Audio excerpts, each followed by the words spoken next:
am. And since I was young, I've struggled with same-sex attraction. And for years, actually lived in the lifestyle.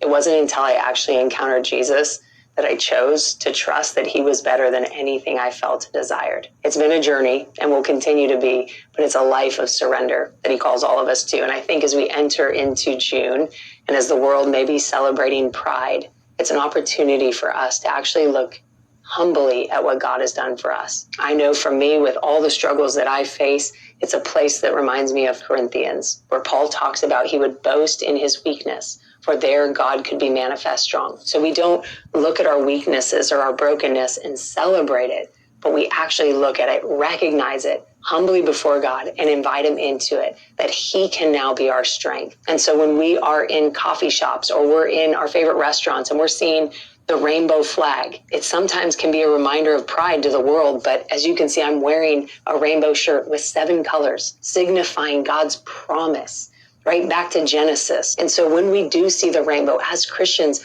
I pray that it's a reminder for us of God's covenant, of his promise, of his unfailing love for each one of us, not just for Christians, but an invitation to the entire world. It's not a sign of pride. It's actually a sign of God's goodness and his love and his mercy for all of us. I think this is a great time to be reminded of what the Catholic Church stands on. So I'm going to read right from the Catechism, number 2358. It says, the number of men and women who have deep-seated homosexual tendencies is not negligible. The Church is saying it's not to be ignored. Do not ignore people who are struggling, right? It says this inclination, which is objectively disordered, constitutes for most of them a trial. This is huge, you guys. It says this inclination, which is objectively disordered. It doesn't say this person is disordered. And I think we need to remind ourselves and others that we can separate a person from their desires or even their actions and see them as God sees them. See the person in front of us, and recognizing too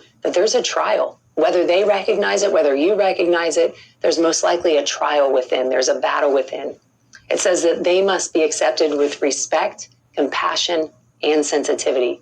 Now they goes back to the person. The person must always be accepted with respect, compassion, and sensitivity. It doesn't mean that everything the person does, but always the person being treated with respect, compassion, and sensitivity.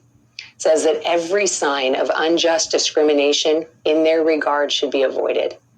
These persons are called to fulfill God's will in their lives, and if they're Christians, to unite to the sacrifice of the Lord's cross the difficulties they may encounter from their condition. Because we need to remember that mercy triumphs over judgment.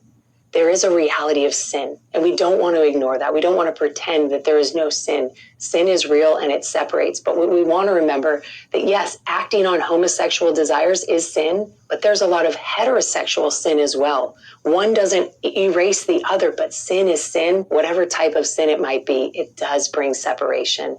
And so we want to remember the truth of who God is, his promise to us, his never-ending, unfailing love. And really, I think the question remains, will we surrender to that love? Will we trust in his goodness? Not only in June, but in our whole life, as new desires, as things come up in us, will we trust that God is greater and that his promise is that he is always with us, that he is for us and not against us, and that his mercy triumphs over judgment. And so I pray for myself and for all of us that we can walk in truth and in compassion, that God loves us, he is for us, and he is not against us, and that we can see his promise in this month of June as we see the rainbow around, that we will be reminded of his promise that he will never abandon us.